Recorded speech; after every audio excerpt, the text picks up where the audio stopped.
Kenapa ya baru 10 bulan udah mau bersih-bersih, khususnya untuk di BUMN demi efisiensi. Katanya ini nggak masuk akal nih pengelolanya selama ini nggak masuk akal, perusahaan rugi, komisarisnya banyak banget, nanti dipotong menjadi 6 aja, dan juga nggak ada tantiem lagi. Betul. Yang lebih agak kurang masuk di akal dan di luar nurul saya begitu. Kenapa, Pi? Itu perusahaan rugi BUMN-nya. Tetap ada tantiem? Tantimnya tetap ditagih Nah gitu. itu dia, sebenarnya tantiem itu apa? Semacam Ini bonus tukang kali ya? palak kali di dalamnya.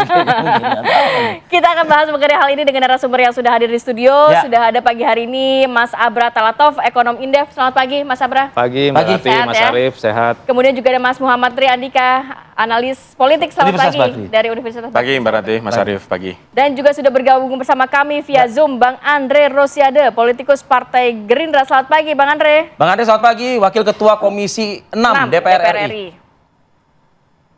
Pagi Arif Fadil, Ratih, Mas Abra dan Pagi. juga Tri. Pagi. Siap, udah. Baik, saya mau ke Bang Andre. Bang Andre, ini masih Ya. semangat kemerdekaan nih sebenarnya, dan kita juga melihat semangat banget Pak Prabowo saat Ya, berapi-api. mengatakan nantinya tidak ada tantim untuk komisaris BUMN. Ini sebenarnya kenapa dan siapa sih sebenarnya yang mau dihilangkan tantimnya nih? Pasti udah ada dong hitung-hitungan potensinya 18 triliun kabarnya. Ya, Ratih kan sesuai Undang-Undang Nomor 1 2025. Pengelolaan BUMN saat ini berada di bawah Danantara.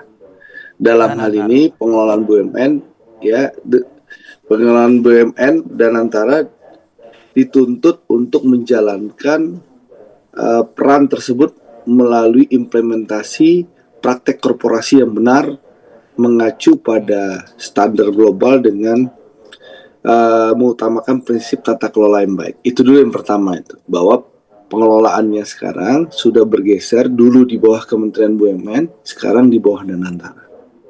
Itulah Undang-Undang Nomor 1 2025. Nah, salah satu bentuk penerapan tata kelola korporasi yang baik di dalam perusahaan melalui adanya peran pengawasan melalui Dewan Komisaris terhadap seluruh anggota direksi.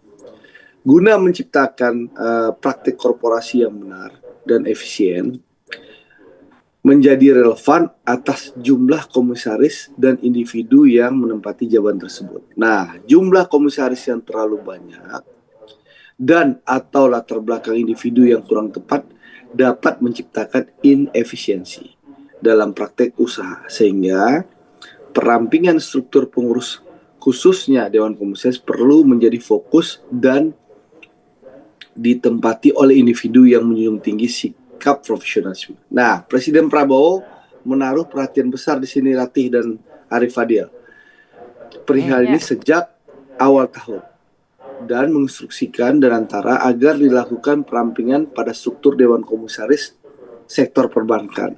Jadi pertama kali ini dieksekusi di RUPS Himbara. Dengan hal tersebut ditindaklanjuti oleh Danantara melalui proses evaluasi dengan baik. Jumlah Dewan Komisaris Himbara yang dulunya 9 sampai 11 anggota sekarang hanya tinggal 6 sampai 7 anggota. Itu pertama kali dilakukan pengurangan komisaris. Nah, melalui pengelolaan BUMN yang tepat, diharapkan BUMN dapat mencetak kinerja yang lebih baik sehingga berkontribusi positif bagi ekonomi bangsa dan negara. Salah satunya dapat ditempuh melalui efisiensi biaya. Sebagaimana yang disampaikan Presiden kemarin dalam pidato nota keuangan RAPBN 2026 hari Jumat yang lalu, terdapat pesan konsisten terhadap Dewan Komisaris di BUMN dan efisiensi biaya di lingkungan BUMN melalui penyediaan pemberlakuan tantiem bagi Dewan Komisaris di lingkungan BUMN dan bagi direksi dengan BUMN yang rugi. Nah, ini pesan, jangan ada window dressing, jangan aneh-aneh di zaman era Pak Prabowo. Hal ini juga sejalan dengan OECD Framework untuk pengelolaan badan usaha milik negara yang diaplikasikan di negara-negara maju dan berkembang. Hal ini perlu dilihat dari sisi positif agar BUMN kita dapat terus bertransformasi ke arah yang lebih baik. Gimana Arif Fadil? Ya, Bang Andre, kalau di Ya. Anda sendiri, di kantong Anda sendiri, banyak ya para Komisaris. pihak atau kita menyebutnya oknum nggak sih, Ti? Perlu kita sebut oknum nggak sih, Bang Andre, begitu loh, yang menuntut tantiem-tantiem ini, begitu loh, yang kemudian Pak Prabowo melalui narasinya seakan-akan nggak suka nih dengan istilah-istilah seperti ini. Gitu. Jadi gini, komisaris-komisaris itu kan rata-rata mendapatkan tantiem. Ya kalau perusahaannya untung ya. Nah, perusahaan untung, ada yang tantiemnya, gaji dan TM-TM-nya bisa mendapatkan puluhan miliar. Khususnya di bank-bank Himbara, Pertamina, Telkom, yang besar-besar lah.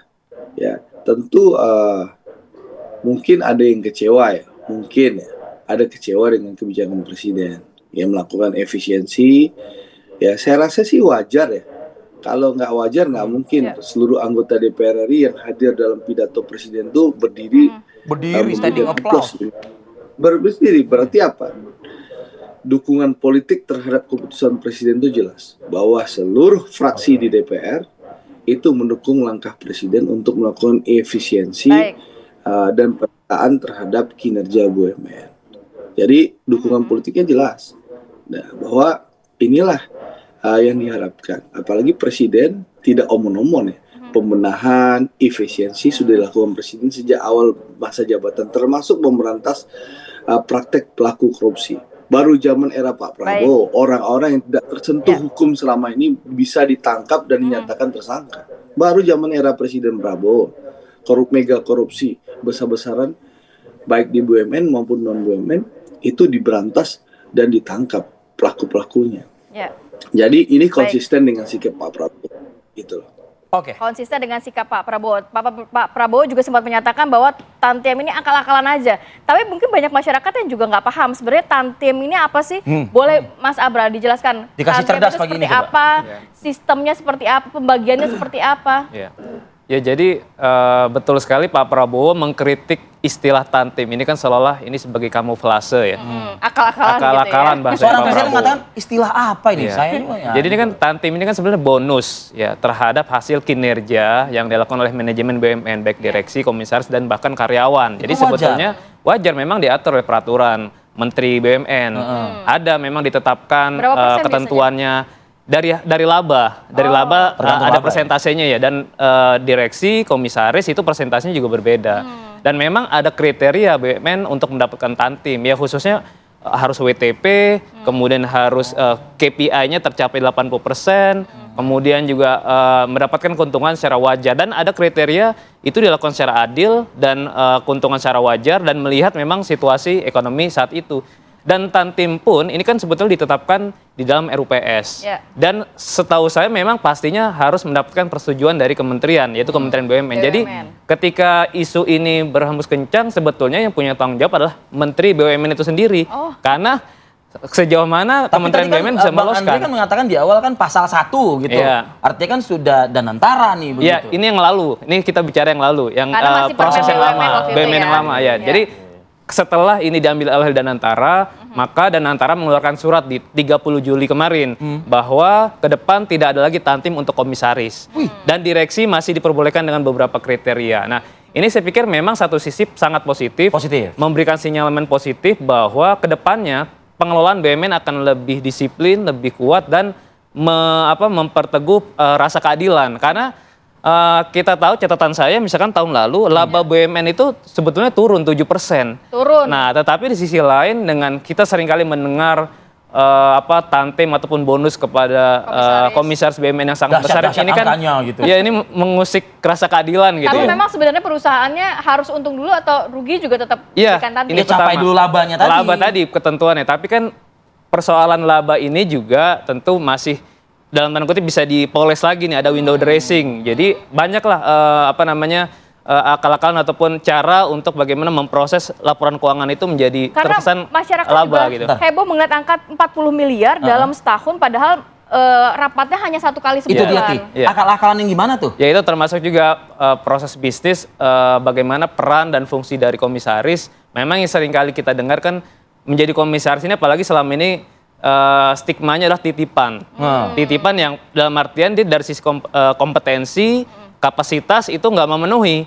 Makanya sangat wajar ketika publik menganggap bahwa komisaris ini ya mereka nggak bisa apa-apa tapi bisa digaji besar gitu dengan hanya masuk 1 bulan sekali. Nah maka dari itu memang dengan adanya dana taring kita harapkan ini ada perbaikan secara fundamental karena selain tadi saya pikir menjadi catatan yang paling paling penting dari Pak Presiden adalah bahwa dana yang dikelola dana nanti, dividen, itu bisa digunakan sebanyak baik-baiknya untuk mendorong pertumbuhan ekonomi. Oh, oke. Gitu. Jadi pembangunan infrastruktur dan ya, lain-lain. tadi kan Pak Prabowo bilang bahwa aset dari BUMN sekitar 1.000 triliun US dollar ya.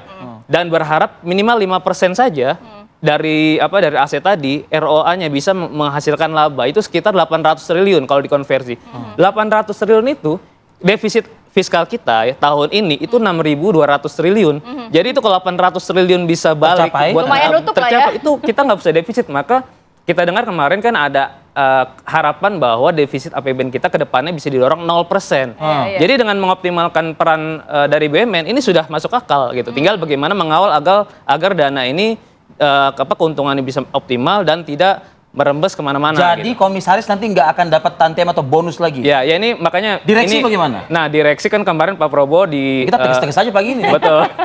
Kemarin di Senayan menyampaikan bahwa direksi juga ada potensi dipangkas atau dihapus sama sekali. Tapi saya mungkin melihat ini plus minus ya. Artinya juga pastinya perlu diberikan mekanisme insentif reward.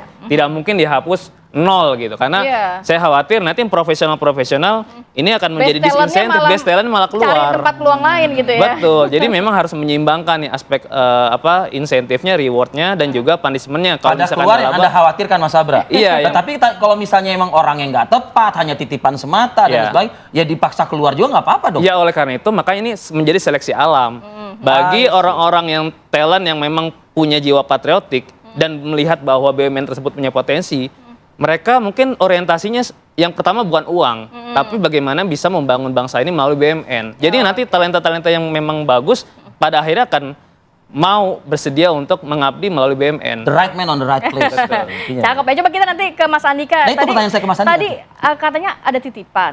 Maksudnya komisaris-komisaris ini banyak yang titipan, banyak yang nggak kompeten dan lain sebagainya. Tapi kira-kira Mas Andika udah mencerna belum sih siapa sih sebenarnya memetakan siapa sih sebenarnya dimasuk oleh Pak Prabowo? Kita akan bahas lagi di segmen berikutnya. Tetap bersama kami di Apa Kabar Indonesia Pagi.